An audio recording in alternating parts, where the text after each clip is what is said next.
Mga kapuso, sa punto pong ito ay makakausap natin ang tagapagsalita po ng Philippine National Police na si Police Brigadier General Randolph Tuanyo. Magandang umaga po sa inyo, General. Si Maris Umali po ito. Live po tayo sa unang balita. Maris, magandang umaga po. Sarap po rin yung taga-subaybay. Alright. Una po sa lahat, sir, kahapon nakita natin maraming mga opisyal, mga personnel ng Explosive Ordnance Division, Forensic Team, SOCO, mga investigador ng Pasay City Police ang pumasok sa loob para mag-imbestiga. Ano na po ang nakalap natin initially, so far? Yes, Ma'am Maris, ang ginawa po agad na pinag-utos si PNP sa ating pong PODK9 para po mag-panel sapagkat maganda po na masecure natin yung area para sa mga possible na mga senaryo. May mga pieces of evidence na nakalat na po yung ating PODK9, halimbawa po ng mga magazines ng M15, mga stencils. At ito naman po ay na-turn over na sa ating pong SOCO, sa ating forensic group for preservation.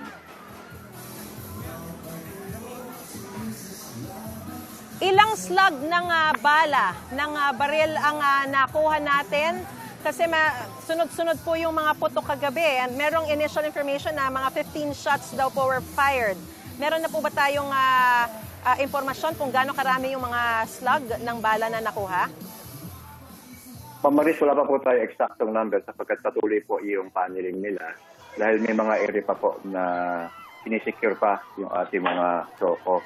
Ang nangyari po niyan, preserve muna, Mamaris, ng SOCO natin, yung mga initially na nakalap ng ating pong mga EODK9. Ang mangyayari niyan, Mamaris, bukod po dito, maglilid na po ang CIDG at yung Territorial Unit ng Pasay City PNP sa investigation at tutulungan na po ng ating mga forensic group.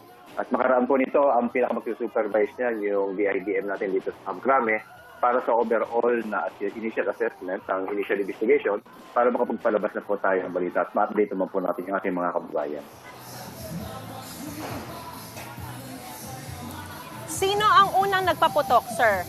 Kasi may sinasabi po si kagabi na sa information na nilabas si Secretary John Vic Remulla na OSAA ang nagbigay ng warning shot. May mga tatlong unit po kasi na institutionally ay naka-secure sa Senate sa Marines. Kasama po dyan yung PSPG unit ng Philippine National Police, yung pong Marines at yung pong OSAA. Ang masasagitan po natin initially po, ang sinisiguro po natin na yung ating mga institutional guards na taga-PSPG ay hindi po sila ang mga nagputok. Base na rin po sa mga initial statement na ibinigay po nila kagabi at hanggang ngayong umaga po. Alright. Pero ma-assure niyo po ba sa amin na nasa loob pa ng Senate building si Senador Ronald Bato de la Rosa? At siya ba ay binabantayan ng mga pulis din doon? Kasi ang sinasabi, may threat to his life, may threat to his liberty. So pinadala rito yung mga pulis to secure him and the rest of the senators. Nasa loob pa ba si Senador Ronald Bato de la Rosa? Tama yun, Mamaris, sapagkat mismong si PNP na nagsabi lang sila umalis po sa Senate po, mga halos mga alas na po ito. May dalawang senador na rin po ang naiiwan doon sa Senate at kasama po doon si Senator Bato de la Rosa.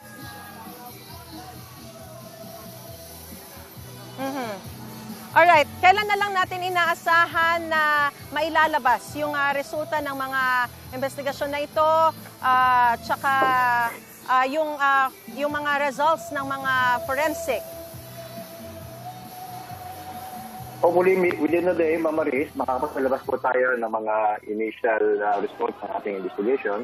Kasama na dyan yung backtracking ng mga CCTV footages at yung mga iba pa pong statement na binigay ng mismo mga personnel po natin. Halimbawa po yung mga taga-PSPG. Diyan po, makikita natin initially kung ano po ang nangyari, kung sino po ang may sala at hopefully mabigay po natin within the day. Go, go, go, go!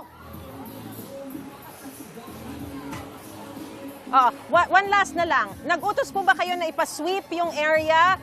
Meaning, dapat po bang umalis dito yung mga empleyado or okay na, pwede nang normal na yung operation sa loob ngayon? Pamaris, normal na po. Ang importante po dyan, yung sweeping po natin, initially, nangyari po na dumating yung EODK na yun natin kagabi. Ito po ay magpapatuloy hanggang sa ngayon para po siguraduhin na safe po yung area po natin o yung buong facilities ng Senate po. Alright, maraming salamat po sa impormasyon binigay niyo po sa amin at sa inyo pong panahon. Police Brigadier General Randolph Tuanyo, ang tagapagsalita po ng Philippine National Police. Magandang umaga po sa inyo. Maraming salamat, Ms. Maris. Umay po kayo.